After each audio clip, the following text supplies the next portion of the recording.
I had a patient who I saw recently whose doctor was giving them estrogen and they didn't want to give them progesterone because of what they called the progesterone debate. And the thing is that the debate really doesn't exist. Introducing the Paramena Bliss Podcast, a show dedicated to unraveling the mysteries of achieving optimal health naturally as you transition into perimenopause and menopause. Get ready to join your host, Dr. Seth Yates, an experienced naturopathic doctor, acupuncturist, and kinesiologist, as he shares his wealth of knowledge acquired from over 40,000 patient visits and 15 years in working with perimenopausal females. Welcome to the Paramena Bliss Podcast. Hey, this is Doc Yates. This is the Paramena Bliss Podcast brought to you by PerimentalBliss.com. And today I want to talk about the progesterone debate that doesn't really exist. It's technically, if you think about it, it's mislabeled. And that's what I want to dive into. The difference is that when they're talking about the progesterone debate, it's not really progesterone that's the problem. It's synthetic progesterones that are called progestins.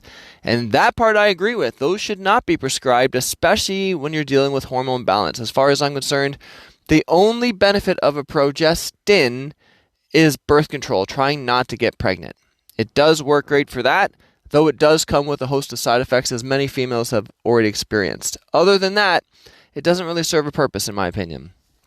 So, one of the things people would commonly see, or doctors would often say about progesterone, and in this case, they're probably confused in referring to progestin, is they say, no uterus, therefore you don't need progesterone. So, in their mind, progesterone's only role is to play a role for the uterus, for the lining, and for fertility. That's it.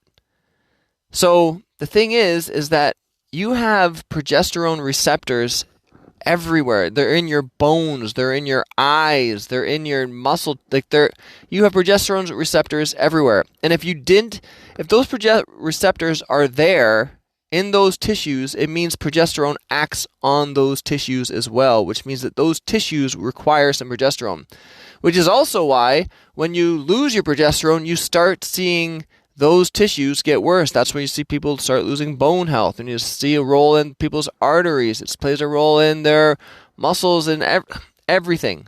Even, like I said, even in your eyes have receptors for this.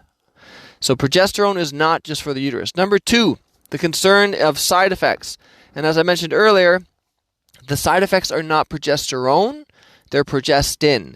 Can you get side effects from progesterone? Yeah, if you were dosing it too high, anything can cause side effects if you're dosing too high. Vitamin C can cause side effects if you're dosing too high. Magnesium can cause side effects if you're dosing too high. I've seen people hospitalized from drinking too much water before.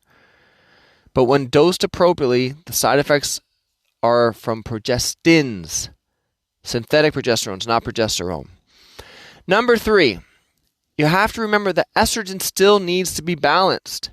You still have to balance hormones. So there's doctors, when I see them, and they're prescribing estrogen because they don't feel that either one, they feel that they shouldn't be giving progesterone because they don't know if it's safe or not, or they just don't think that the client needs it because they've had a partial hysterectomy and they don't have a uterus, therefore they don't need progesterone.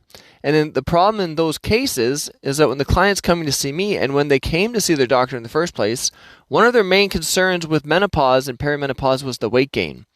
So they're like, okay, well then we'll just prescribe hormones. And they give estrogen only, which puts them into further estrogen dominance, which makes the weight gain worse. And it's very common where the client's like, I don't think HRT works well for me because I tried it and it made me gain weight. I'm like, well, that's kind of weird. And I was like, well, show me what you're taking.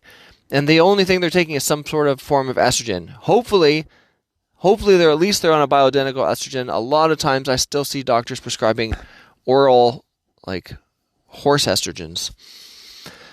So estrogen needs to be balanced with progesterone, and when it's not, you will get all of the symptoms associated with estrogen dominance, especially like the mood changes, the weight gain, and further sleep disturbances. The bonus is when you're taking the estrogen, your hot flashes go away, but everything else gets worse. The fourth thing is to remember all of the other benefits that the progesterone, not progestins, progesterone is giving you. So it plays an effect with your mood. It helps with weight. It significantly plays a role with sleep and anxiety, muscle tension. And those are the ones, I'm only listing those ones because that's the ones that you're going to feel and we can use as kind of a measuring stick to see how you're doing with progesterone. But there's a lot of other benefits that you can't feel, and its effect on your arteries, its effect on your bones, its effect on your brain. So remember, the progesterone debate doesn't exist. It's a progestin debate. So when your doctor says you don't need progesterone because of this, you can say, well, I don't want progestins, I want progesterone. I hope this was helpful. This is Doc Yates signing off. Thank you for tuning in to the Paramenobliss podcast. Don't forget to hit the subscribe button and visit paramenobliss.com for more valuable information on how you can thrive during your transition through perimenopause. Join our community of like-minded women who are dedicated to achieving optimal health naturally, and stay up to date with the latest tips, tricks, and advice from Dr. Seth Yates. And we'll catch you on the next episode of the Paramenobliss podcast.